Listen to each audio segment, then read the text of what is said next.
O amor não pode esperar. Parte 3, capítulo 10. O início dos planos. Na cela 356, Érica continuava presa. Uma forte tristeza a invadia e ela chorava sem parar. O que foi feito da sua vida? Tudo estava caminhando bem até aquele maldito dia em que Flávio chegara em casa, revelando que ia deixar o emprego, porque tudo teve que ser assim, porque ela morrera naquele acidente. Essas perguntas desfilavam na sua mente, quando de repente viu Esther. Coma, acho melhor obedecer e se alimentar, pois hoje o Jorge quer vê-la. Tem uma missão especial para você. Além de querer que eu coma este pão imundo, ainda quer me obrigar a fazer coisas para ele? Isso aqui não. Esther sorriu. Pela minha experiência, sugiro-lhe que não contrarie o Jorge. Ele é instável e, quando contrariado, se torna perigoso. Apesar de tudo, não quero que você sofra. Foi quem menos teve culpa da minha desgraça.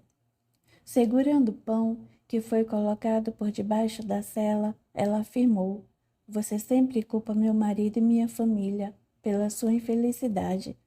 No entanto, nunca me contou o que fizemos, se bem que nunca a vi antes. É que o Jorge disse que não é hora ainda de você lembrar-se do passado.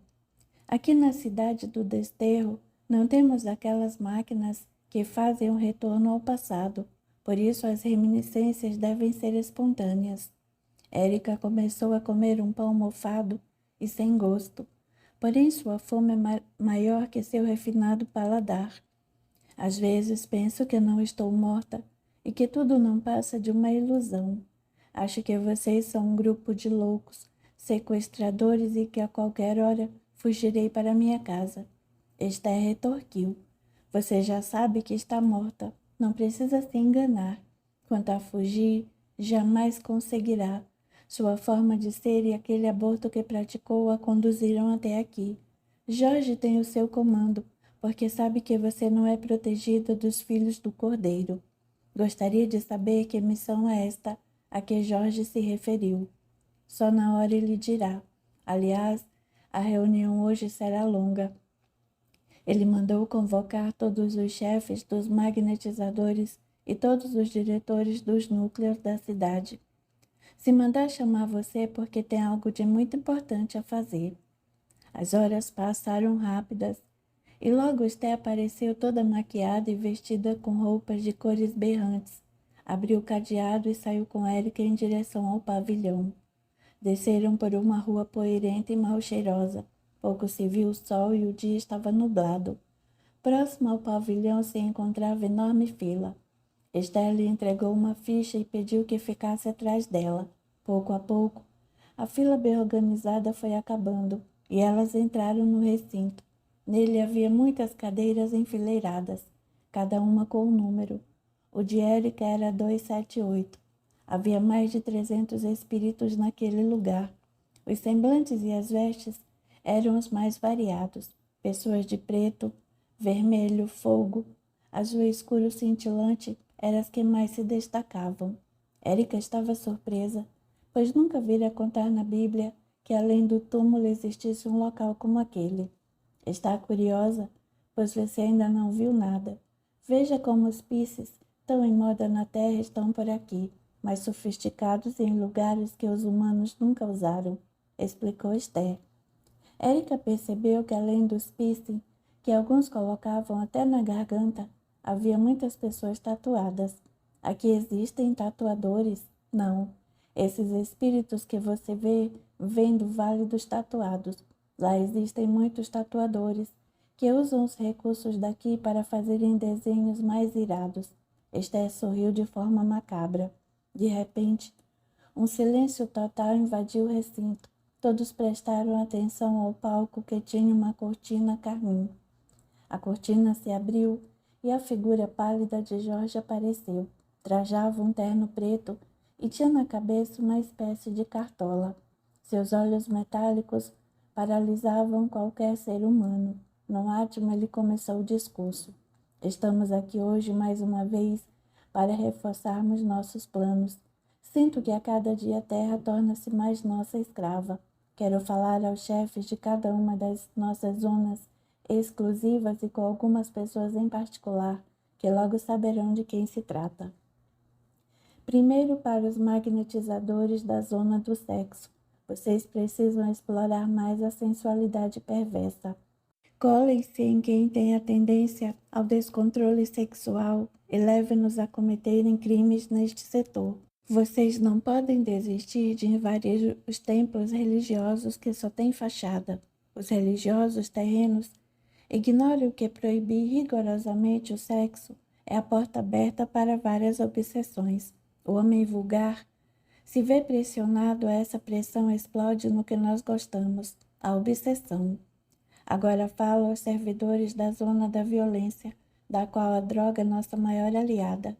Laércio, Vitor e Matias devem se colar mais aquelas pessoas que estão descobrindo as drogas novas e fazê-las explodir, principalmente na nossa cidade de ação, a metrópole São Paulo. Estamos certos de que a violência jamais será vencida, pois os próprios policiais, movidos pelas nossas sugestões, estão no mundo do crime. Continuem assediando-os. Quanto aos crimes particulares, nós conversaremos depois. Não sei se Deus castiga ou não. Não sei se o Cordeiro castiga ou não. Mas eu, Jorge, estou aqui para punir severamente todos aqueles que estão prejudicando nossos planos.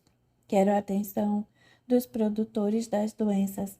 O egoísmo e o orgulho que nós tanto veneramos estão dominando o orbe. Teófilo conseguiu permissão para irmos ao abismo buscar as formas degeneradas e colocá-las próximas dos encarnados. Sabemos de antemão que se uma dessas formas ficar próxima de um encarnado, ele fatalmente enlouquecerá, tomará fortes remédios, mas não conseguirá curar-se. Mais tarde chamarei em particular essas pessoas. Jorge continuou a palestra, falando sobre os frutos das paixões e dos vícios. Depois falou dos trabalhos de magia negra e de outros aspectos mórbidos que não convém relatar aqui. Quando tudo terminou, avisou que gostaria de falar em especial com algumas pessoas. Esclareceu que não seria necessário falar seus nomes, pois as próprias pessoas saberiam quem eram. Esther disse a Érica que ela era uma dessas pessoas. O recinto ia ficando vazio, mas algumas pessoas aterrorizadas perceberam que não conseguiu se levantar das cadeiras. Elas estavam presas por uma força estranha. Érica concluiu que as pessoas agarradas a elas eram as mesmas que Jorge queria falar. Após entabular conversa com algumas pessoas, chegou a vez de Érica. Para essas conversações, Jorge utilizava uma espécie de confessionário, instalado em um dos recintos daquele pavoroso pavilhão. Tímida, Érica se dirigiu a ele. O que deseja de mim? Antes de qualquer coisa, quero ver minha família. Nada faço senão ver o estado em que ela se encontra. Ele foi ríspido como de costume. Já não lhe avisaram que aqui quem dá as ordens sou eu? Cale-se e ouça o que eu tenho a dizer, ou então será pior para você. Sei que você não engravidou apenas 3 vezes. Sua última gestação foi interrompida por você, que utilizou um draconiano aborto naquela clínica da periferia. Ninguém ficou sabendo, nem o seu marido. Você não queria mais criar outro filho, então resolveu dispor da vida como se fosse a dona dela. Dava seu dia na igreja, estudando a Bíblia, mas no íntimo não havia se modificado. Se engravidasse novamente, não titubearia em fazer outro aborto. Onde está a sua religiosidade? Érica ficou pálida feito cera. Tudo o que ele dizia era verdade. E Jorge continuou. Quando você morreu e foi levado ao lugar ideal, ao seu padrão mental, esse espírito que foi abortado começou a persegui-la. Ele está deformado. Da cintura para cima é criança e da cintura para baixo é adulto. Eu estava interessada em seu espírito e consegui afastar aquele ser de você. Foi aí que Esther e Mina encontraram. Aqui tudo é feito à base da troca. Se quiser ver sua família, terá que trabalhar duro.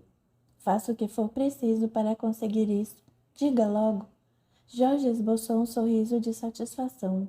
Há uma amiga sua na terra que fez muita coisa errada e existe aqui nos desterros um espírito interessado em vingar-se dela. Essa amiga chama-se Elida Assunção Ferguson. Agiu com preconceito. Fez um aborto ignominioso na filha. Separou-a de Rafael, que acabou desencarnando. Ele não aceitou a morte. Rebelou-se contra os assistentes espirituais e assim saiu da colônia na qual foi abrigado. Após andar durante dias, encontrou nossa cidade e achou guarida aqui. Desde que chegou, demonstrou um desejo intenso de ajudar e já nos prestou grande serviço. Agora é a hora de retribuirmos. Érica replicou. Não sou tão amiga assim da Élida. Nossos filhos se encontraram num acidente de carro e a partir daí nos visitávamos regularmente. Às vezes também havia na igreja, mas só. O que devo fazer contra ela? Jorge explicou. Teófilo conseguiu permissão para descer ao abismo e buscar ele lá uma forma degenerada. O que vem a ser isto? Damos esse nome aos seres que perderam a forma perispiritual humana e encontram-se em formas de animais. Muitos se dividem. Metade do corpo é humano e metade animal. Suas paixões, seus ódios e rancores os conduzem a perder a forma do perispírito pouco a pouco. Esses seres degenerados trazem consigo uma energia negativa muito grande. Não é sempre que vão à crosta, só em casos especiais como esse que faremos agora. Estou assustada. Nunca pensei que poderia existir isso por aqui, mas existe. E você descerá ao abismo para buscar uma dessas formas. Com qual objetivo? Estamos sabendo que a família de Élida em breve sofrerá penoso golpe do destino. Ela vai se desequilibrar e nessa hora de fraqueza colocaremos próximo ao seu perispírito um ser do abismo. Se uma dessas formas abismais permanecer próxima ao encarnado, certamente ele enlouquecerá. O objetivo de Rafael é levá-la à loucura, para que no hospício ela acabe dando fim à própria vida. Deu para entender? Érica estava horrorizada. Nunca pensava que existia no mundo tanta maldade. De repente sentiu louca vontade de fugir dali, de não praticar nada do que aquele homem horrendo estava falando. Mas o que ela podia fazer? Veja que ainda pensa em fugir. Não faça isso. Em nossa cidade temos prisões tenebrosas, das quais ninguém sai. Se quiser rever a família e ficar como está, deverá obedecer. Calada, ela curvou-se ao peso de sua dor e seguiu o caminho de volta à prisão, e acompanhada por um guarda, ela era vigiada a todo instante. Tinha que descer ao abismo no dia seguinte. Esther a acompanharia. Na terra o clima estava agradável. Cristiano continuava no Brasil, e sua presença enchia de mais alegria o lar de tia Francisca. Ele avisara que necessitava rever alguns sócios e ainda demoraria um mês para retornar levando Flávio consigo. O namoro de Flávio e Camila estava indo muito bem, e não fosse o ciúme doentio que ela tinha dele. Eles passavam o dia juntos, iam a festas, barzinhos e clubes, porém sempre Camila exagerava na bebida.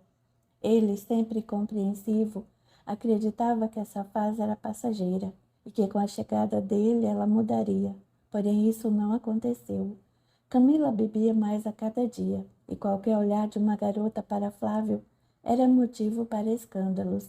Ele não interferiu em sua forma gótica de se vestir, mas já andava chateado com a cor negra das suas vestes.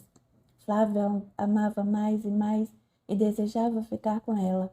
Pretendia levá-la à Inglaterra com ele para sua iniciação, porém isso dependeria muito do dinheiro dos pais dela. Élida não facilitava a vida da filha. Passou a criticar Flávio e com isso as discussões no lar aumentaram. Isabela, com inveja do namoro, criava calúnias e inventava pretextos para estar com Camila na casa de tia Francisca só para ver Cristiano. O ciúme de Camila estendia-se para todos. Estava apaixonada pela segunda vez e talvez por isso estivesse agindo de forma tão infantil. Para ela, Flávio deveria ser exclusivo, só pensar nela, só olhar para ela, viver para ela. Influenciada por entidade das trevas, ela dizia: não vá fazer esse curso. De que adiantará? As pessoas são preconceituosas com relação ao espiritismo e esse seu trabalho fracassará. Ao que ele dizia: confio muito no meu irmão e sei que ele falou a verdade. Há muito tempo não conseguia me encontrar. Não sabia qual era a minha vocação.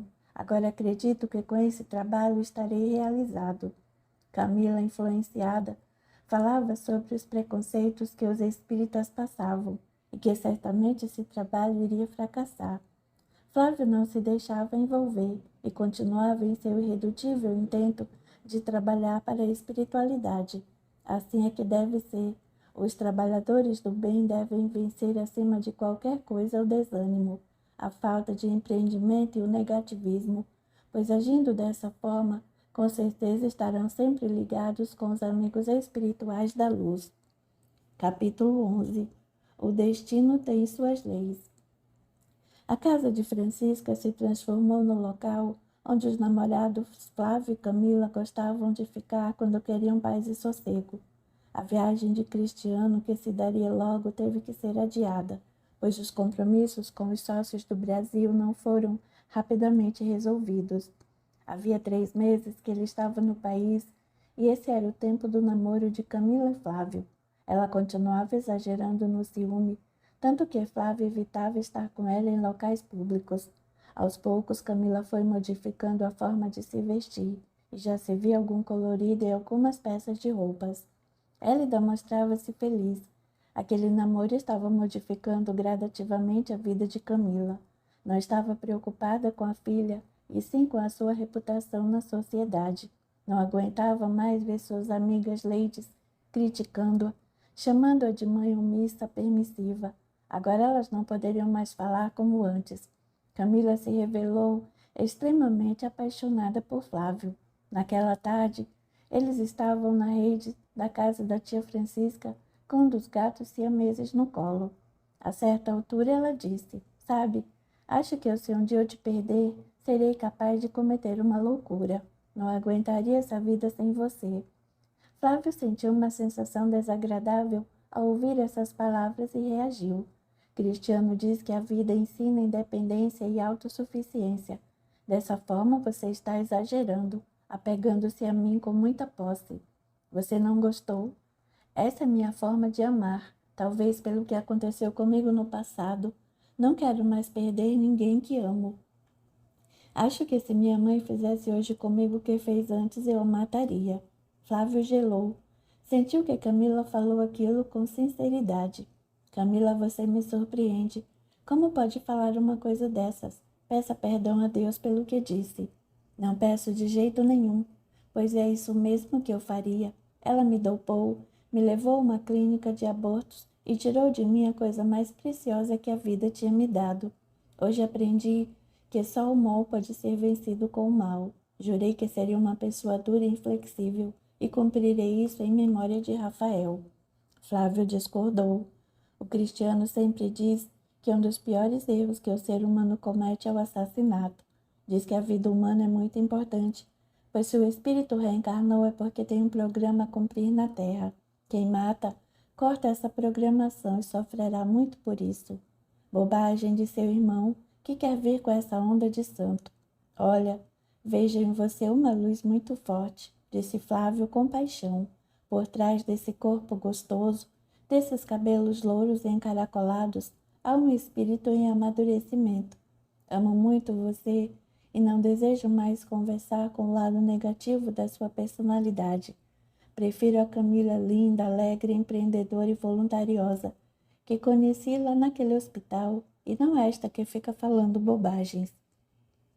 Ela, embevecida, o beijou repetidas vezes nos lábios. Em seu íntimo, algo lhe dizia que se um dia perdesse Flávio, não conseguiria sobreviver. Sua vida antes dele se resumia apenas a boates, festas, orgias e escândalos. Tudo ela fazia na intenção de magoar Élida. Mas depois de Flávio, um brilho novo apareceu em seu viver. Agora se sentia feliz e completa. Cometeria uma loucura, mas Flávio jamais se separaria dela. Eles continuaram se beijando, até que foram para o quarto, onde se entregaram mais uma vez ao amor que sentiam. Na cidade astral, Campo da Redenção, Noel, Carlota e Hilário estavam em uma séria reunião. Hilário dizia com semblante preocupado. Camila não se modificou. Infelizmente receberá um ataque espiritual. Rafael no desterro está enciumado e programa um ataque a Camila em breve. Carlota indagou. Nada poderemos fazer? Hilário olhou a sério. Você sabe que não se pode interferir no livre-arbítrio. Ela continua cultivando vícios materiais e sentimentos perversos. Certamente Rafael conseguirá atingi-la. Jorge já o avisou que Flávio tem proteção e que não deve mexer com ele. Só ela será atingida. Noel questionou. E se ela mudar os padrões de pensamentos que tem, conseguirá evitar o ataque? Sim, ela terá como evitar. Porém, estudando o caso pelas leis das probabilidades, posso garantir que ela não vai querer mudar. É um espírito ainda ignorante das leis divinas, e mesmo Flávio, que ela julga amar, não conseguiu melhorá-la. Lembrem-se sempre que o destino tem suas leis. Hoje ela está escrevendo o que lhe ocorrerá amanhã, ainda que inconscientemente. Carlota ficou séria. E o caso de Élida? Pelo visto, ela será atingida pelos homens de Jorge, porque Deus permite que uma forma degenerada se aproxime de um encarnado. O instrutor explicou. Tudo o que acontece a uma pessoa encarnada só é permitido para o seu amadurecimento e evolução. É muito raro casos como este acontecer, mas infelizmente ocorrem. Élida cultiva sentimentos tão negativos que fará jus a uma companhia do abismo. Certamente enlouquecerá. A princípio, os psiquiatras terrenos não irão encontrar nenhuma lesão no seu cérebro. Porém, com o tempo, essas lesões vão aparecer. Só um grupo muito estruturado de desobsessão poderá livrá-la dessa prova. A evolução é gradativa e para que ela ocorra é utilizado o livre-arbítrio. Quando uma pessoa comete atos preconceituosos, cruéis, ela se liga aos espíritos do astral inferior. Ignorando este fato, muitos na Terra enveredam pelos caminhos do mal. Quando sofrem perdas, adoecem e não conseguem a cura. Culpam o destino, Deus e o mundo. Aí entra o livre-arbítrio. Eles escolheram livremente o próprio caminho. Estão colhendo os resultados. Há pessoas para quem tudo dá certo. Dizem que foi sorte, mas isso não existe. Elas escolheram o melhor. Quem tem atitudes positivas pensa sempre no bem e acredita que terá dias de felicidade. Já as pessoas amargas, que veem o mal em tudo, vão ter dias tumultuosos, onde tudo dará errado. É assim que a vida funciona. Ela responde de acordo com as nossas atitudes. Os fatos que estão para acontecer com Flávio brevemente pedirão de nós muita dedicação e persistência. Agora precisamos ir à terra. Vamos. Abraçados, eles volitaram juntos rumo à crosta terrestre. Na casa de tia Francisca, era hora do chá das 5. Camila, Cristiano e Flávio faziam-lhe companhia. Eles não perceberam, porém 5 vultos escuros penetraram o recinto. Rafael e mais alguns companheiros de expressões maquiavélicas começaram a circular em torno de Camila. Cristiano percebeu, mas nada falou. Calou-se intimamente e começou a orar. De repente, Camila soltou um grito assustador e começou a se debater no chão. Todos ficaram assustados e tentavam ajudá-la. Porém, suas convulsões eram muito fortes e ninguém conseguiu segurá-la. Francisca gritou: "Socorram! Ela está tendo uma crise de epilepsia." Flávio não sabia o que fazer. Os espíritos atacaram a zona do córtex cerebral de Camila e ela, consciente, sentia que se debatia, mas nada podia fazer. Uma baba amarelada começou a surgir de sua boca. Flávio começou a chorar. "Tia, ela vai morrer." Cristiano tentava acalmar a todos. "Calma, esses ataques assim passam rápido e por si próprios. Não se deixem levar pela situação. Vamos orar com fé e pedir ajuda dos espíritos da luz." Cada um à sua maneira fez uma prece, enquanto Camila continuava a debater-se e a babar fortemente. Pouco depois das orações, 3 fachos de luz entraram na casa. Eram Hilário, Noel e Carlota. Imediatamente os espíritos afastaram-se de Camila. A luz que eles emanavam ofuscaram os espíritos que estavam dominando o cérebro dela. Rafael falou colérico: "Sujou o pessoal, vamos sair daqui. Se algum deles nos pegar, estaremos em maus lençóis." Em seguida, Seus vultos escuros desapareceram, indo em direção ao umbral. Cristiano e Francisca levaram Camila até o quarto e colocaram-na na cama. Flávio, muito assustado, tremia muito. Ela havia parado de se debater, mas estava muito pálida e com respiração ofegante. Clara ligou para a família de Camila e avisou do ocorrido. Hélida, para demonstrar preocupação, foi até lá com Isabela. Todos estavam muito preocupados. Francisca dizia: se ela sofre de epilepsia, deve ter tido outros ataques durante a infância. Foi horrível. Sei que pessoas assim tomam fortes remédios e frequentam psiquiatras pelo resto da vida. Cristiano esclareceu: tia, toda crise epilética na realidade é um ataque espiritual das trevas. Havia aqui nesta casa um grupo de espíritos, querendo algum tipo de vingança. Por isso atacaram Camila. Flávio vociferou: então é nisso que quer me meter? Com espíritos do mal, ataque das trevas e coisas do tipo? Realmente eu preferia a vida que levava como office boy do que esta que está me oferecendo. Você é fanático, Cristiano. Tudo para você é espírito. Não diga isso. Conhecer a espiritualidade só nos ajuda. Precisamos estudar e conhecer essa realidade para podermos nos defender. No caso de Camila, se ela estivesse em outro lugar e com pessoas materialistas, seria fatalmente levada a um hospital, onde diagnosticariam epilepsia e lhe dariam remédios fortíssimos. Os espíritos que a atacaram poderiam continuar perto dela, fazendo-a ter novas crises. Graças a Deus ela estava conosco, que oramos e o grupo de obsessores se afastou. O argumento foi forte e Flávio calou-se. Um carro parou na calçada e Cristiano ordenou. Os pais de Camila chegaram juntamente com Isabela. Nós não vamos contar na íntegra o que aconteceu. Vamos omitir as convulsões. Diremos apenas que ela teve uma vertigem e desmaiou. Por que vamos mentir? Quis saber Francisca. Porque os pais dela souberam da epilepsia e irão levá-la ao médico e ela ficará dependente de remédios fortíssimos. A campainha tocou e Clara foi atender. Hélida entrou com semblante preocupado. Como está minha filhinha? O que houve com ela?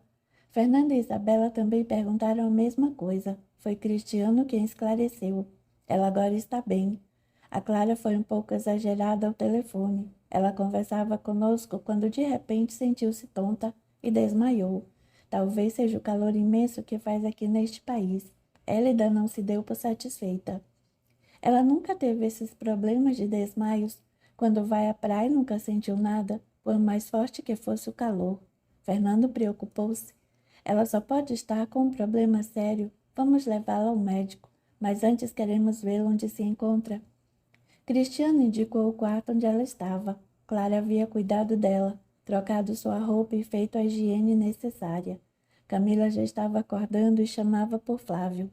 Estou aqui, meu amor, do seu lado, respondeu ele. Ao ver os pais, Camila começou a chorar. Abraçou Fernando, dizendo: "Oh, pai, foi horrível. De repente tudo girou ao meu redor e caí no chão me retorcendo, parecia que ia morrer." Cristiano tentou contornar. Ela está exagerando, certamente porque está nervosa. Ela apenas desmaiou. O doutor Eduardo Medeiros veio vê-la e constatou que foi um desmaio passageiro, garantindo que não vai mais acontecer. O doutor Eduardo veio aqui. Quem pagou a consulta? Indagou Hélida. Eu. Mentiu ainda mais Cristiano.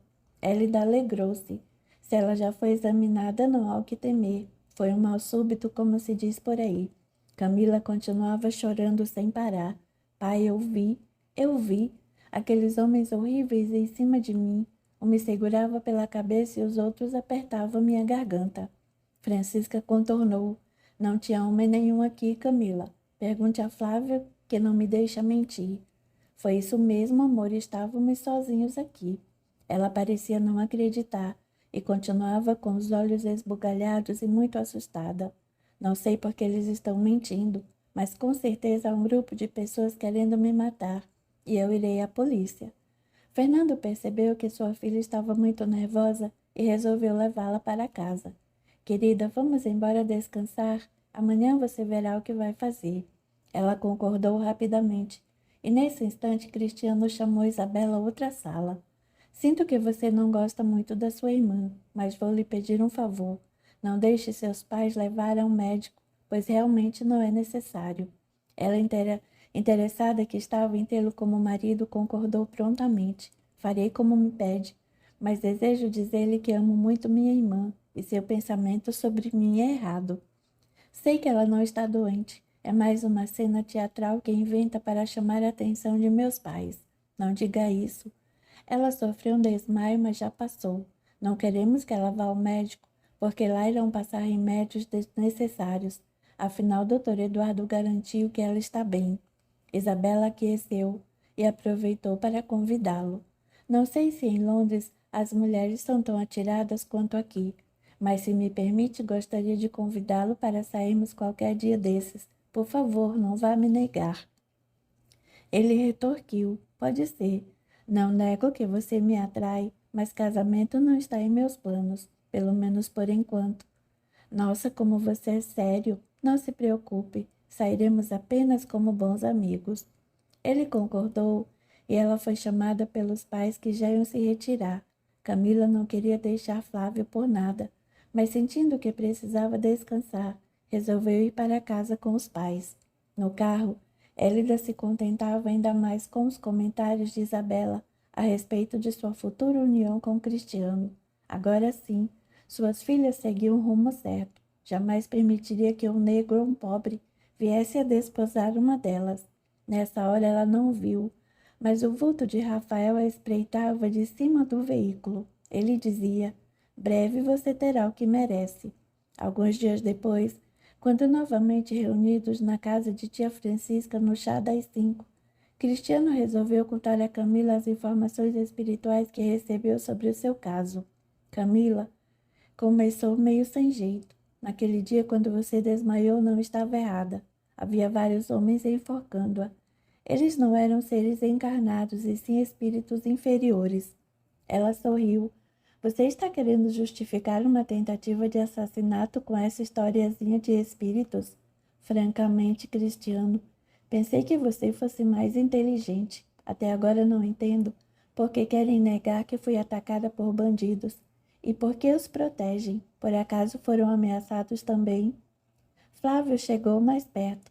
Acredite, amor, foram espíritos mesmo. Ou você acha que estaremos acobertando os assassinos?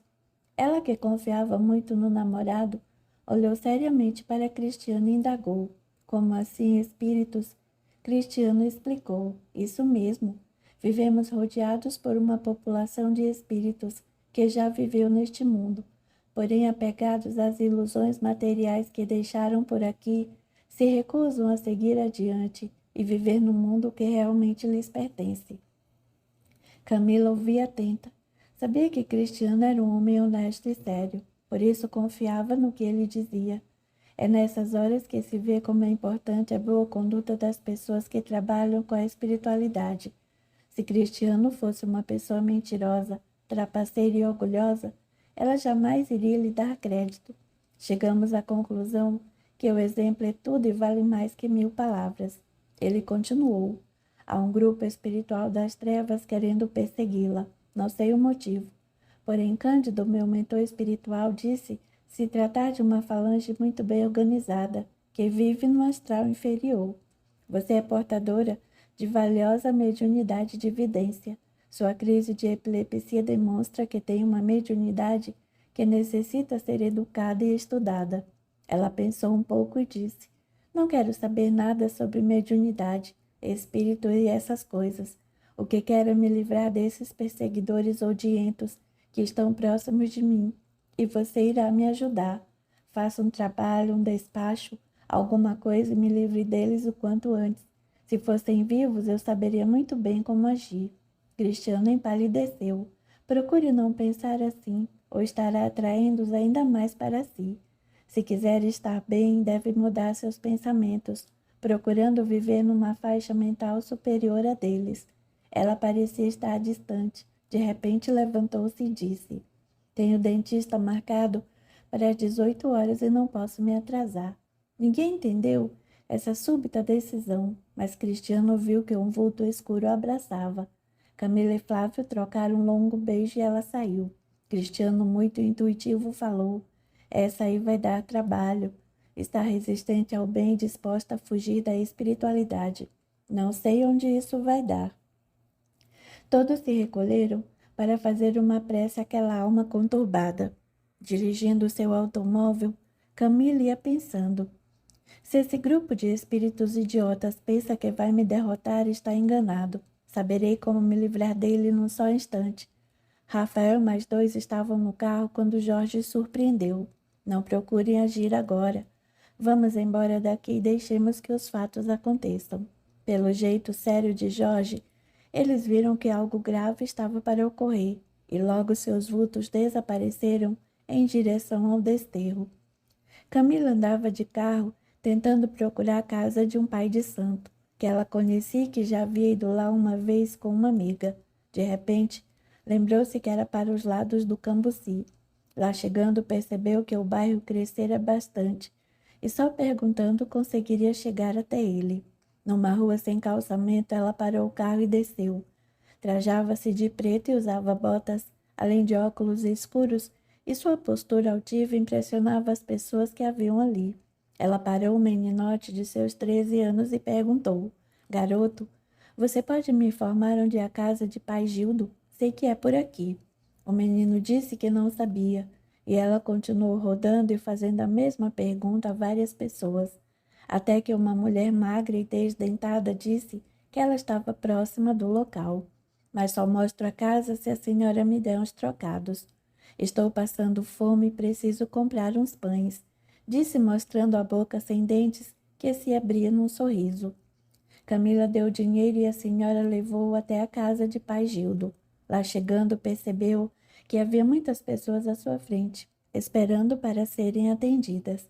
Conversou com a moça que servia de secretária. Olha, preciso urgente conversar com o pai Gildo e não estou disposta a esperar. Pago o triplo pela consulta se me deixar ser a próxima. Gislene entrou por uma porta. Demorou alguns minutos e saiu dizendo que ela já poderia ser atendida. Pai Gildo era um senhor de meia idade, magro, careca e com os dentes amarelecidos pelo cigarro.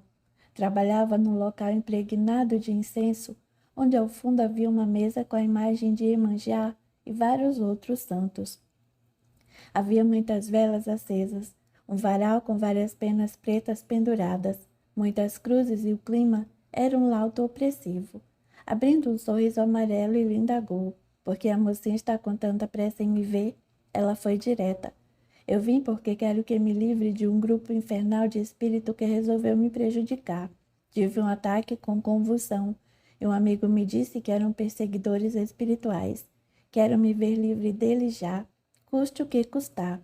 Ele sorriu novamente e, com paciência, começou a enrolar um cigarro de fumo, deu umas baforadas e disse: as coisas não são bem assim como pensa. Tenho que consultar meus guias e ver o que eles me sugerem. Ele começou a acender um castiçal com 6 velas vermelhas e virou-se de costas. Murmurou algumas palavras em língua estranha e ficou em silêncio durante 10 minutos. Depois se voltou para Camila com os olhos enigmáticos. Os meus guias estão me dizendo que o trabalho não será fácil. O grupo que quer lhe prejudicar conta com um forte líder, que é muito disciplinado. Camila se encheu de raiva. Quer dizer que você não pode com eles? Que tipo de feiticeiro você é? Cale-se, garota. Não foi isso que eu quis dizer. Apenas falei que o trabalho não é tão fácil quanto pensei a princípio, mas meus guias dizem que podem vencê-lo. Ele lançou um olhar malicioso e continuou. O meu guia maior disse que você está namorando um rapaz, mas afirma que ele não ficará com você, a não ser que encomende outro trabalho. Camila corou. O feiticeiro mexeu no seu ponto mais fraco, a paixão por Flávio. Desvairada, ela disse: faça o que for possível e impossível. O senhor está vendo outra mulher na parada?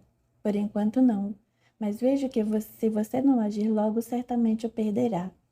Camila não podia acreditar no que ouvia. De repente falou: quero então encomendar esses 2 trabalhos. Qual o valor? Ele demorou um pouco e respondeu: 3.000 reais. Tudo isso? Sinto muito, mas o senhor terá que baixar o preço. Não tenho condições para... Ele a interrompeu bruscamente. Ou isso ou nada. A mocinha é quem vai escolher. Está bem, pode iniciar os trabalhos. Vou em casa conseguir a metade da quantia com meu pai. O restante darei quando o trabalho surgir efeito. Mas de uma coisa eu quero ter certeza. Flávio será para sempre meu. Eu me livrarei para sempre desses vermes malditos que vocês chamam de espíritos? Ele sorriu com ar de superioridade e respondeu: o que pai Gildo não consegue. Ela saiu dali com uma terrível dor de cabeça. O odor desagradável daquele ambiente estava insuportável. Já no carro, ela ia pensando em como iria convencer o pai a lhe dar esse dinheiro. Ela queria ardentemente fazer esses trabalhos. Pai Gildo era poderoso e Flávio seria todo seu. Na Via Dutra, o trânsito estava engarrafado. Os carros estavam parados e Camila cada vez mais impaciente. Olhou no relógio, eram 7:30 da noite. De repente, ela ouviu um burburinho e percebeu que estavam assaltando o carro que estava à sua frente. Olhou em volta, procurando um jeito de se proteger, mas não tinha por onde sair. Em seguida, foi abordada por 3 homens encapuzados. Passa a grana, loura, agora. Ela, muito nervosa, disse: não tenho nada agora. Por favor, me deixe em paz. Eles pareciam não ouvir e continuavam: passa essa bolsa bem devagar. Levante-se para eu ver se está armada. Ela abriu a porta do carro e resolveu agir. Deu com a bolsa no rosto do bandido mais próximo e, tentando abrir o porta-luvas, recebeu 3 tiros. Um no pulmão esquerdo, outro no pescoço e outro na nuca. Ela teve morte cerebral instantânea. Realmente, o destino tem suas leis. Capítulo 12. E a vida continua. No crematório, todos tinham no rosto a tristeza e a dor. Principalmente Flávio, que em tão pouco tempo sofreu 2 grandes perdas. Para o sentimento afetivo, o tempo não tem a mínima importância. Ele nasce e se intensifica de forma espontânea no coração. E nem todas as pessoas aceitam a perda do ser amado. Flávio se sentia desolado. Para ele o mundo havia acabado. Nunca em tão pouco tempo sentira tanto afeto e amor por alguém. Mas no panorama espiritual, a situação de Flávio era ainda mais profunda. A dor da perda era intensificada pela sua memória de vidas passadas, que aflorava em forma de intuição. Seu espírito recordava inconscientemente da união que ambos tiveram no passado e do plano que fizeram de juntos auxiliar a espiritualidade na implantação da nova era. Quando alguém que amamos morre, nossa aura fica cheia de buracos e assim o vazio interior e a depressão aumentam consideravelmente. O padre orava de forma habitual e as pessoas quase não prestavam atenção ao que ele dizia. Da família dela, todos estavam chocados, principalmente Élida, talvez pelo remorso de consciência pelos atos de maldade cometidos com a filha. Dentro do crematório, havia um espetáculo de dar horror a qualquer criatura. O corpo de Camila destruía-se em meio ao fogo e ao calor, mas ao seu redor, um grupo de 5 espíritos estava esperando a sua saída do corpo. Eles festejavam ao redor do serviçal, que, triste, tinha de acompanhar cotidianamente os corpos serem cremados. Jorge, o chefe do grupo, deu um sinal para que eles parassem a comemoração. Atenção todos! Os filhos do cordeiro já desligaram os laços que prendiam Camila ao corpo. Toda atenção agora é pouco. Camila foi libertada, mas não consegue sair do corpo que derrete. Vejam só a agonia dela. Realmente, Camila estava sofrendo muito. As chamas que queimavam seu corpo de carne davam-lhe a impressão que invadiam seu corpo perispiritual, que estava psicologicamente muito ligado à matéria. Ela sentiu o fogo queimando e ainda como se estivesse viva. Porém, algo de incrível acontecia. Sentia-se queimar, mas seu segundo corpo não se destruía. O duplo estava a alguns centímetros do corpo físico já em estado de cinzas. Esther perguntava a Jorge: não vamos aliviá-la? Ela está sofrendo demais. Jorge soltou uma gargalhada. Se os servidores da luz não aliviaram, não somos nós que vamos fazer essa tarefa. Aguardaremos esse homem pegar as cinzas e depois veremos o que fazer com essa macabra criatura. Assim foi. Quando do corpo de Camila restava apenas cinzas, O senhor responsável pelo crematório recolheu com cuidado o que sobrou da jovem moça e colocou numa urna prateada. Camila sentia-se aliviada, embora não entendesse o que estava acontecendo. Nunca sentiu tanta dor em sua vida. O crematório ficou aparentemente vazio. Todavia o grupo de Jorge continuava lá, à espera de Camila. Ao vê-los, ela esboçou um sorriso. Alguém veio me salvar do fogo. Por favor, tirem-me daqui. Jorge encarou-a profundamente. Levante-se, você já pode andar. Ela obedeceu e saiu do forno indo para a sala contígua. Perguntou, por que me olham assim? Sou alguma assombração? Quase isso, exclamou Jorge. De repente, Camila sentiu uma tontura e quase desmaiou, quando reconheceu à sua frente Rafael, antigo amor da adolescência. Saia de perto de mim, alma do outro mundo, me deixe em paz. Jorge deu um sinal para que ele se afastasse e falou.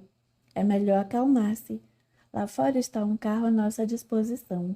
A partir de hoje irá morar na cidade do Desterro. Já temos uma casa pronta que servirá como seu lar. Acompanhe-nos. Camila ia protestar, mas os olhos metálicos de Jorge fizeram com que ela tremesse de medo. O melhor era seguir. Certamente ela encontraria um jeito de voltar para casa.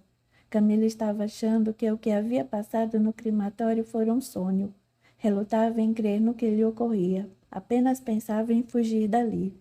Esquecera-se do assassinato do qual fora vítima e ignorava que seus últimos atos sobre a terra escreveram seu destino, do qual só com hercúleo esforço conseguiria se safar. Na terra, Flávio estava sendo consolado pelo irmão. Parecia que tudo era uma irrealidade, que a qualquer momento iria acordar e ter não só sua família de volta, mas também sua amada Camila. Sentia que a vida tinha sido perversa, que estava lhe tirando tudo o que tinha de bom. Apresentou esse pensamento a Cristiano, que o consolou. Sei que as palavras são insuficientes nessa hora, mas posso lhe garantir que tudo o que ocorre tem por trás a bondade divina. Talvez Camila tenha se comprometido com a própria consciência, por isso desencarnou, mas a morte é uma ilusão. Em algum lugar deste universo, ela está tão viva quanto nós. Flávio não sabia o que dizer. Caminhava por entre as árvores do Parque Ibirapuera, tentando extravasar sua tristeza, sua dor. Francisca e Cristiano o deixaram sozinho para que refletisse. Sentados em um banco, Francisca perguntou. Cristiano, qual o motivo de uma pessoa morrer violentamente? Você sempre diz que Deus faz tudo certo, mas em minha visão um crime é muito errado. Gostaria de entender.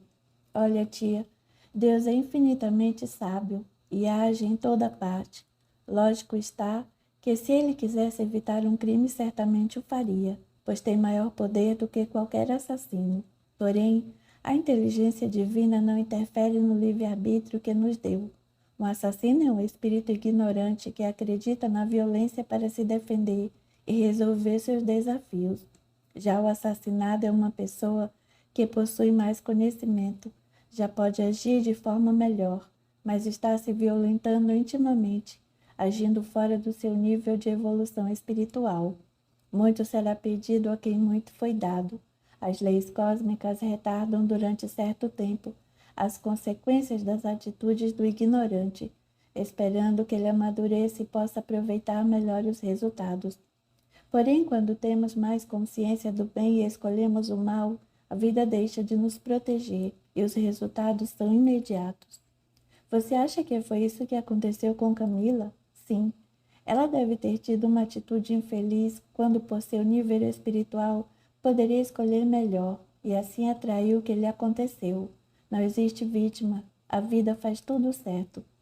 Francisco ouvia atentamente, refletindo sobre aqueles ensinamentos. Flávia aproximou-se. Vamos embora, estou cansado.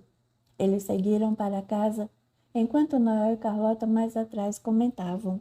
Graças a Deus, existem ainda muitos cristianos. Nessa vida, não é mesmo, Noel? Sim, a bondade de Deus distribui espíritos bons em todos os recantos da terra, para garantir harmonia, fraternidade, explicação e paz. A vida continuava com seu pulsar e precisava ser levada adiante. O universo reage com equilíbrio, indiferentemente aos acontecimentos humanos. Por mais que soframos, choramos ou sorrimos, todos os dias o sol nasce e a noite chega. Por mais que pessoas sofram nos hospitais ou com a violência, a vida continua cobrindo de pássaros e flores nosso planeta, na tentativa de mostrar que todos os dias a misericórdia divina se renova. Imbuído nesses pensamentos, Cristiano chegou naquela manhã na casa de tia Francisca. Encontrou-a com Flávio na mesa do café. Os gatos siameses foram alisar seus pelos na calça de Cristiano.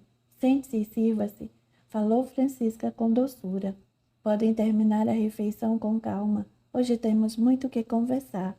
Francisca pediu. Cris, dê uns conselhos ao seu irmão. Olhe, ele não está comendo nada. E isto ocorre há 15 dias, desde que a Camila desencarnou. Cristiano não falou nada, mas percebeu que Flávio estava mais magro e abatido. O café continuou, apenas com o barulho dos miados dos gatos. Após o término, todos foram para a sala de estar. Cristiano comentou. Vim para dizer que no próximo fim de semana partirei para Londres. Meus negócios aqui estão resolvidos e não posso mais postergar minha viagem de volta. Gostaria que você, Flávio, se preparasse para ir comigo. Tia, de uma só vez, a senhora perderá 2 sobrinhos. Francisca sorriu. Oh, não pense que fico triste, pois jamais me sinto sozinha. É claro que vocês me farão falta, mas sei que no futuro, quando Flávio voltar, já será outro homem. Talvez traga filhos e assim encherá muito mais meu lar de alegria. Flávio não parecia contente com a viagem, mas Cristiano, percebendo, o fez reagir. Olha, não adianta ficar com esse rosto triste de vítima. Vejo do seu lado espíritos negativos lhe sugerindo que fique no Brasil. Eles querem que mais um trabalho do bem seja derrotado. Você não vai fazer isso porque eu não vou deixar. Liguei para a médium Margarete e avisei que estou levando comigo uma pessoa que precisa estudar a espiritualidade. Tenho certeza de que esse é o caminho que lhe dará forças para superar esta crise. Ele começou a lamentar-se. É que sinto um desânimo, uma fraqueza. Isso é próprio das pessoas que estão sendo sugadas espiritualmente. Reaja, você pode. Nada que faça trará a Camila de volta. Ela precisa seguir outro rumo, e a vida os afastou temporariamente. Essas palavras tiveram o dom de animar Flávio. A viagem se realizou num domingo à noite. Francisca e alguns poucos amigos de Flávio foram se despedir. O clima era de saudade e angústia.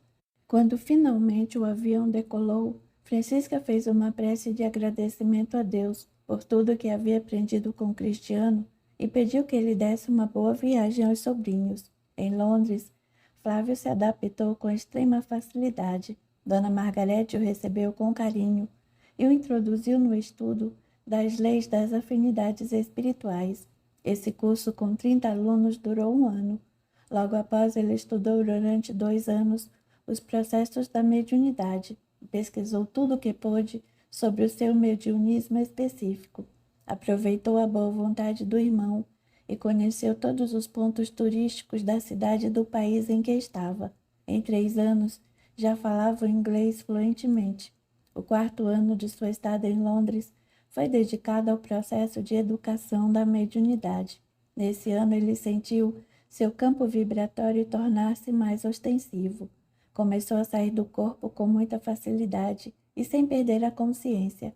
Conversava com os espíritos como se estivesse conversando com pessoas amigas do dia a dia. Ia a palestras no mundo espiritual e retornava ao corpo lembrando-se nitidamente de tudo. Uma tarde, durante seu treinamento, saiu do corpo e viu aproximar-se dele um senhor de meia idade, cabelos grisalhos e olhar muito profundo, que disse: Finalmente, amigo, vou conversar com você em estado de consciência. Está lembrado do velho Hilário? Ele hesitou um pouco. Eu já o conheço, muito, de muitas eras. Talvez agora não se lembre, mas o importante é a mensagem que venho lhe trazer. Flávio olhou nos olhos e percebeu que realmente o conhecia, mas não sabia de onde. Eles sentaram num jardim, à frente de um prédio, e Hilário começou. Você é portador de mediunidade de desobsessão. Disso já fui informado, mas até o presente momento não fiz nenhum trabalho desta espécie. É que sua missão é no Brasil e não aqui. Com Margarete você aprenderá todo o processo da desobsessão e um método para aplicar no seu campo de serviço. A outra coisa que preciso lhe lembrar: você nasceu também para lançar a semente da espiritualidade na sua família e esta é a hora. Ele retrucou: não dará mais tempo. Minha família desencarnou há quase 4 anos e não há mais nada a ser feito. Hilário sorriu. Você está enganado. A missão com sua família começou justamente depois que ela desencarnou. Você irá comigo visitar os lugares onde ela se encontra na espiritualidade. Usaremos o seu ectoplasma para torná-lo visível ao seu pai, sua mãe e sua irmã. Prepare seu coração. Nenhum dos 3 está em bom lugar. É preciso que você converse com cada um em particular e os ajude a sair de onde se encontram. A essa altura, todos já sabem que desencarnaram. A visão de seu pai está a pior possível. Sem as 2 mãos, ele luta para fugir das aves do umbral, que teimam em beliscar suas feridas. Flávia assustou-se. Quer dizer que ele foi atacado pelas aves das furnas? Isso mesmo. E por que perdeu as mãos? Hilário ponderado explicou. Essas aves são quais urubus terrenos. Elas farejam os locais de putrefação do corpo espiritual, assim como o urubu terreno fareja a putrefação da carne. Ambos têm a mesma função, sanear o ambiente. O corpo astral absorve as energias das atitudes de cada um, e quando são negativas, chegam a lesar seus órgãos. Onde o espírito faliu, ali está o ponto nevrálgico, onde os miasmas aparecem. Quando encontraram seu pai, as aves sentiram que esse ponto se encontrava nas mãos. Ele exagerou no roubo, e as mãos que roubam em demasia ficam impregnadas de energias densas, equimoses e miasmas que vêm à tona assim que o espírito desencarna. Foi por isso que o ataque das aves se deu nesse local específico.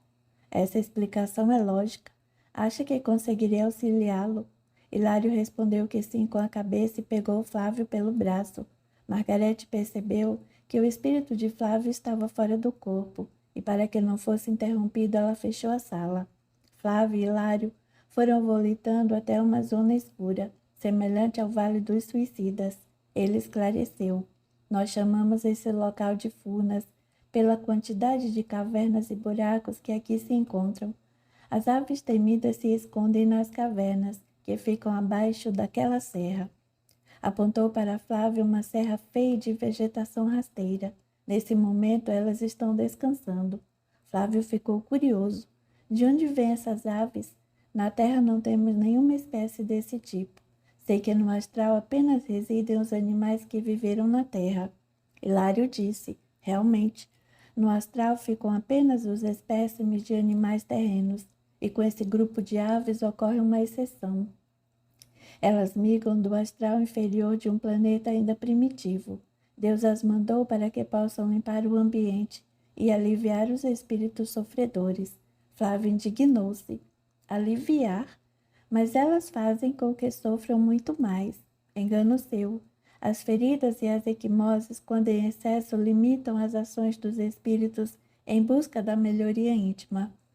Quando são aliviados pelos pássaros, mesmo de forma grosseira, eles podem peregrinar mais à vontade e, quem sabe, encontrar a salvação.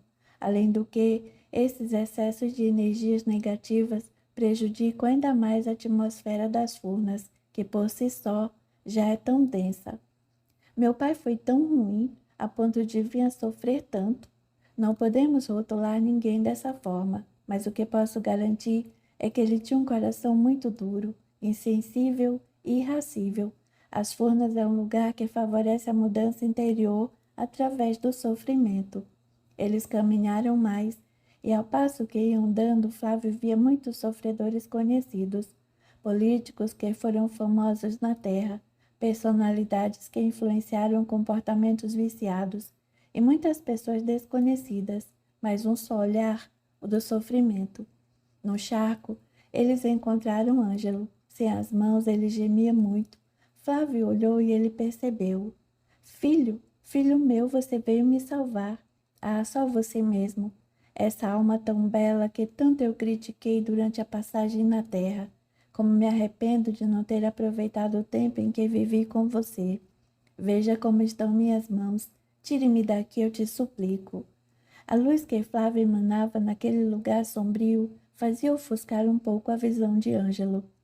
Hilário, que não era visto por ele, deu um sinal para que Flávio puxasse o pai. Flávio segurou nos braços fracos do genitor e não conteve o pranto. Eles se abraçaram e, de repente, enfermeiros da colônia Campo da Redenção chegaram com macas e equipamentos médicos. Ângelo desmaiou nos braços do filho. Depois foi levado num autobus para o Hospital Vinha de Luz, que ficava na própria colônia. Hilário levou Flávio para o corpo de carne e avisou: sua tarefa apenas começou. Fique atento, no Brasil nos veremos mais vezes. Ele volitou e rapidamente chegou à cidade astral em que trabalhava. Os anos continuaram passando e Flávio aprendia cada vez mais. Hilário nunca mais mencionou sua família quando aparecia para ele. Confiante, Flávio entendeu que se assim estava acontecendo era porque Érica e Marina ainda não poderiam ser socorridas. Porém, de aluno, ele passou rapidamente a mestre e ministrava aulas juntamente com Margarete. Em desdobramento, Flávio também passou a dar aulas no astral, inclusive para o próprio pai, que a cada ano mostrava-se mais equilibrado. Mas, mesmo depois de tanto tempo, ele não tinha notícias de Camila, nem por seus mentores, nem por mentores de outros médios. No entanto, a notícia do destino de sua mãe no astral inferior o perturbou muito. Soube também que Marina saiu da colônia em que estava abrigada, em Larvosa, uma cidade do umbral comandada por Teófilo. Ao questionar sobre uma possível ajuda a ambas, Hilário respondeu: ainda não é a hora. Cultive a paciência e saiba esperar. Soube por emissário de plano maior que a ajuda se dará através de você. Todavia a vida tem suas leis, que jamais são corrompidas. Marina e Érica se comprometeram muito durante a passagem terrena e devem levar a experiência até o fim, até onde aprenderem de fato a serem melhores. Minha mãe eu até compreendo. Levava vida fútil e vazia. Tinha muitos preconceitos e não amava ninguém, a não ser a vida boa que o dinheiro proporcionava. Sabia que o papai iria me deixar no Brasil apenas por vingança, e nem sequer se importou. Mas por que Marina se encontra hoje numa cidade inferior? Ela não foi socorrida? Ela se encontra lá por teimosia. Quando despertou na colônia onde foi abrigada, relutou em acreditar que havia morrido. Ao tomar consciência de que estava só e entre pessoas que julgava estranhas e loucas, ela entrou em depressão. Por mais que tentasse sair de onde estava, não conseguia. Os portões eram de um ferro muito pesado e os muros altíssimos. Dominada pela tristeza, ela só pensava no lar da terra. Chegou um momento em que seu pensamento foi tão forte que, ao abrir os olhos, acabou se encontrando em sua antiga casa. Achou tudo fechado e sujo.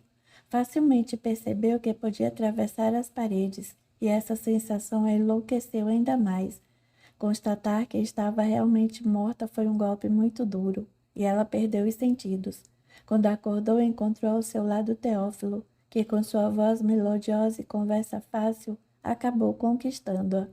Agora ela vive lá, na esperança de rever a família e o Ricardo Valadares, sua paixão quando encarnada. Flávio sentiu compaixão. Isso já ocorria há 4 anos. Naquele dia ele não conseguiu mais trabalhar com sua mediunidade. Recolheu-se e ficou 2 horas em profunda meditação. Quando terminou, se sentiu sereno. Admitiu que a vida é sábia e jamais erra.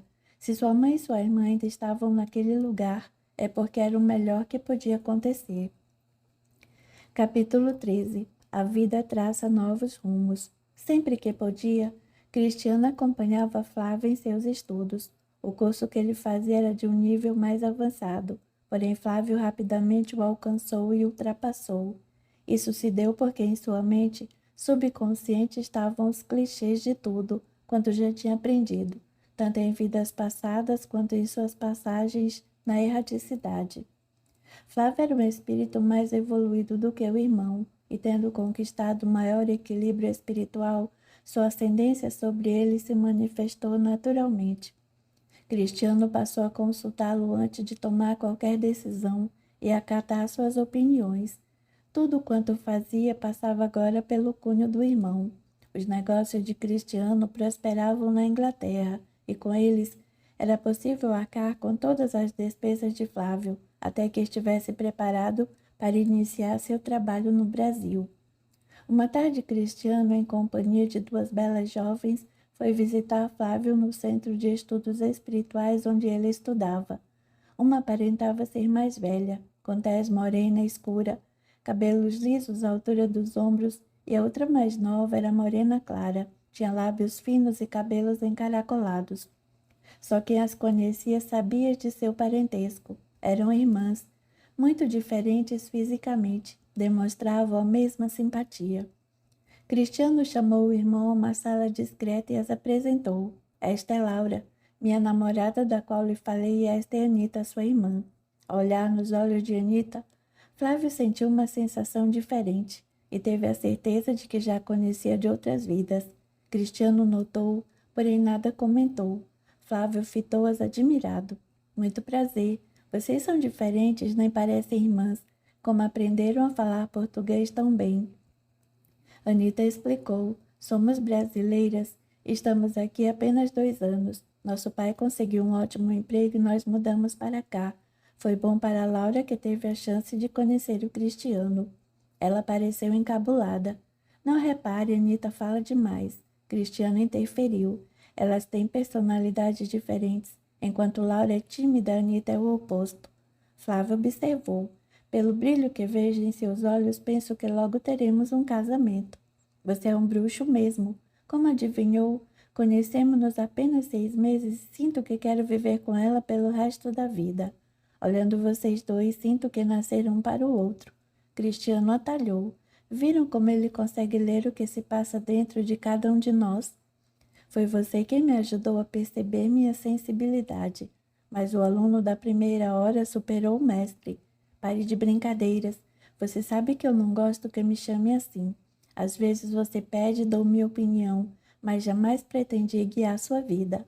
Mas seguindo sua opinião, nunca me dei mal. Anita, muito interessada, perguntou. Você, Flávio, é médico? O que vê na minha aura? Ele viu nitidamente surgir na aura de Anita um brilho muito forte quando ela o fitava, revelando certo interesse por ele. Porém, disse apenas, sua aura é de uma pessoa muito alegre, que sabe curtir a vida, está muito brilhante. Anita corou. Ele disse as últimas palavras olhando profundamente em seus olhos. Teria percebido seu interesse. A conversa continuou até a hora do crepúsculo, quando todos se despediram e foram embora. Contudo, Flávio e Anita não conseguiram esquecer um do outro. Desde que chegaram à Inglaterra, Flávio não tinha se envolvido com nenhuma moça. Depois do que sofrera com a morte de Camila, fechara o coração ao amor, com medo de sofrer. Porém, ao conhecer Anita, sentiu por ela uma incrível sensação de familiaridade, mas teve medo de estar confundindo as coisas. Resolveu meditar e tentar compreender melhor o que se passava com ele.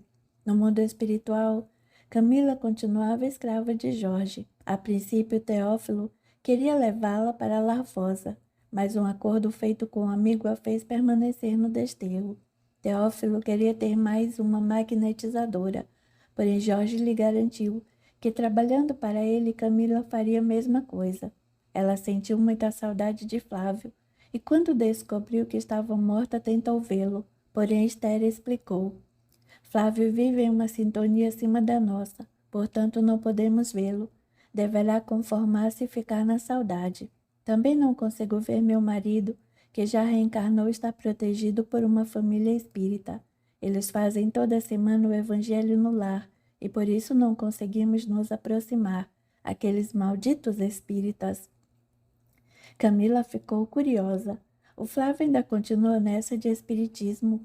Soube que vive na Inglaterra com um grupo de espiritualistas independentes, numa faixa de alta elevação. Nem conseguimos chegar perto. Jorge não costuma se meter com o pessoal do Cordeiro, pois sempre se dá mal. Camila teve que se conformar. Não sentia saudades da família, muito menos de Rafael, seu antigo namorado. Na cidade em que vivia, pôde conhecê-lo melhor e percebeu que era apenas paixão o que havia sentido por ele. Porém, ele não deixava de persegui-la, e às vezes ela deixava-se envolver, e ambos se entregavam à paixão, num daqueles quartos sombrios e escuros da cidade.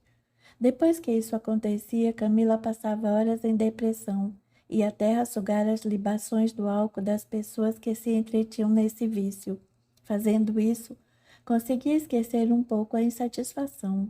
Numa dessas visitas ao orbe, ela percebeu que algo de muito estranho acontecia na sua antiga casa. Aterrorizada, ela percebeu que sua mãe Hélida havia enlouquecido e se encontrava internada.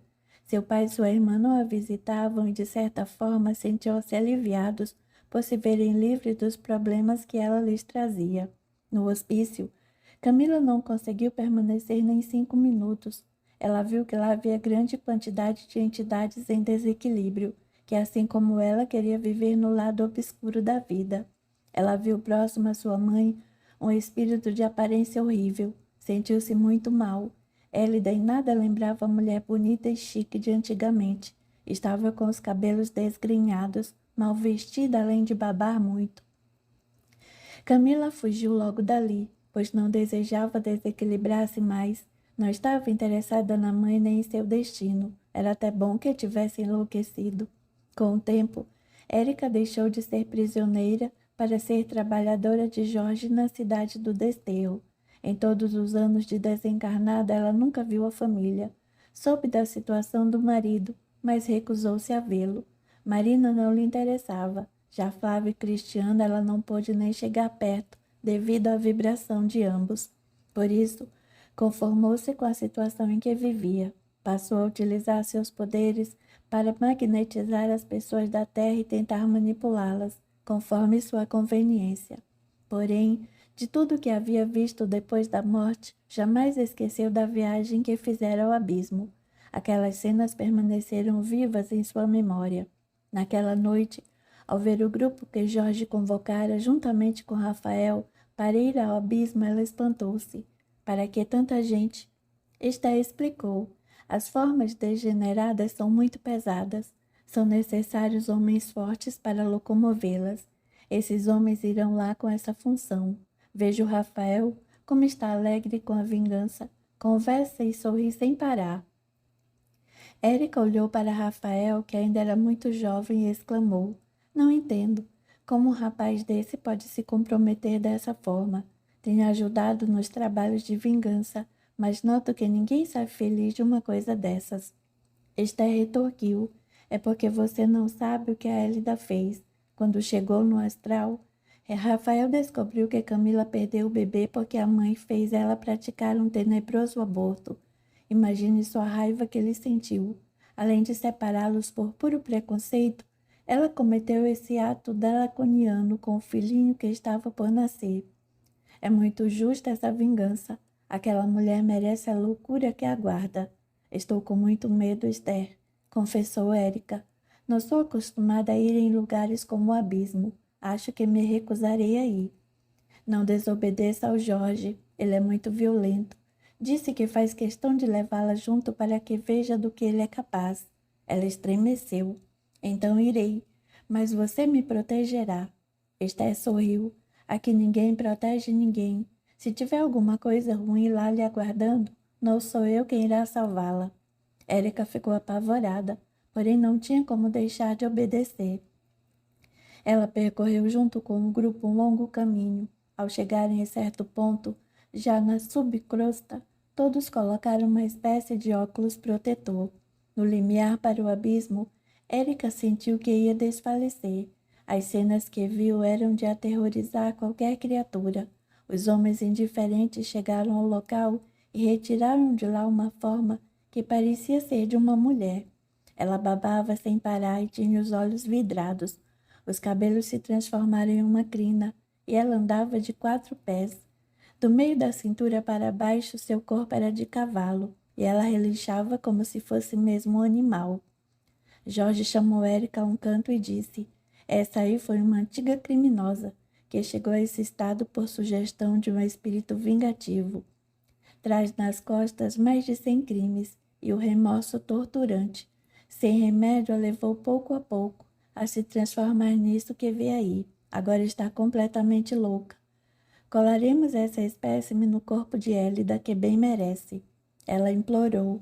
Não faça isso, Jorge, pelo amor de Deus. Os filhos do Cordeiro não irão permitir que isto aconteça.